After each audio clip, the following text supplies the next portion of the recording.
Now once that's done, you can either take this mask, put it on a baking tray, put it in your oven, put your oven on its lowest setting. Don't blame me if you get a puddle of plastic in your oven. Leave it in there for about 10-15 minutes. Keep an eye on it. Starts to melt, get it out of there. Once you take it out, use oven mitts. Take it out, put it under some cold water to cool it down. Now, you're not going to be able to take this wire out right away because it'll snap right back to shape. Leave the wire in it. The next few steps you can do with the wire in it. You can work around the wire. Another way to do this is if you have a paint drying gun or a paint removing gun, heat gun laying around. You can aim that at it, bend it into shape with the wire, and use your heat gun on it. On to the next step. Your next step is to give it a good coat of flat black spray paint.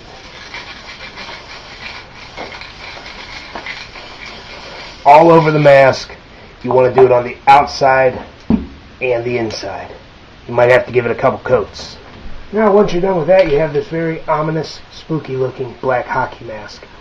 Next, what you do is take your flat white spray paint and do the same. Repeat the same step. Coat it outside and inside. You might have to give it a couple coats to cover up all the black. Alright, once you have a nice coat, white coat on your mask, you're going to want to start thinking about the war paint. Now, the war paint are those red markings on the hockey mask. Now you can get a template or something to draw everything out. I just drew it freehanded.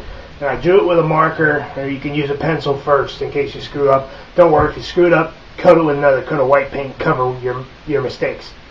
Then you're going to take your fine artist brush and your red acrylic paint, and you're going to make the war paint. Now, I just freehanded once again because it's going to be seen in the dark, and it's not going to be seen for very long.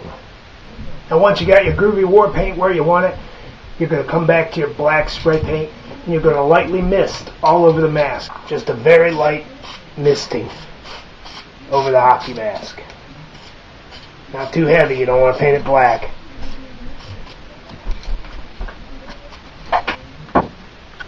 Alright, once you're done with that, you're going to take your brown acrylic paint and a piece of tissue or paper towel, and you're going to take a torn end with a little phrase on it. You're going to dip it in the paint, then you're going to brush the excess off. What you're going to go for here is a technique that's called dry brushing. Usually done with paint brushes, but I find this works pretty well. Get all the excess off so there's only a little bit left on your paper towel or your tissue, and you're going to lightly, very lightly rub all over the mask. You want to streak it brown. Next step, you're going to do pretty much the same thing with the black acrylic paint, dry brushing technique, and all you're going to do is all the little holes, take your little dry brush and kind of streak a little black running out of the holes. Now, if it gets too thick, take a dry part of your paper towel and just go over it. It'll thin it out. And what that's going to do is give a nice weathered look. You can see that there. Alright, your final step. Take your hockey mask and your top coat or your clear coat spray paint and give it a nice coat all the way around the mask. What this will do, it'll give it a nice wet look and it will protect it.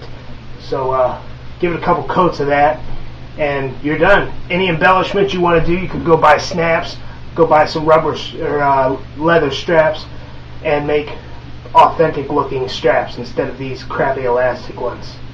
That's it. That's all there is to it. You guys have fun with it. Show me what you did. Send me pictures, send me videos, I don't care. Show me. Till next time, folks, this is Dr. Creepy saying, stay twisted and sleep with the lights on.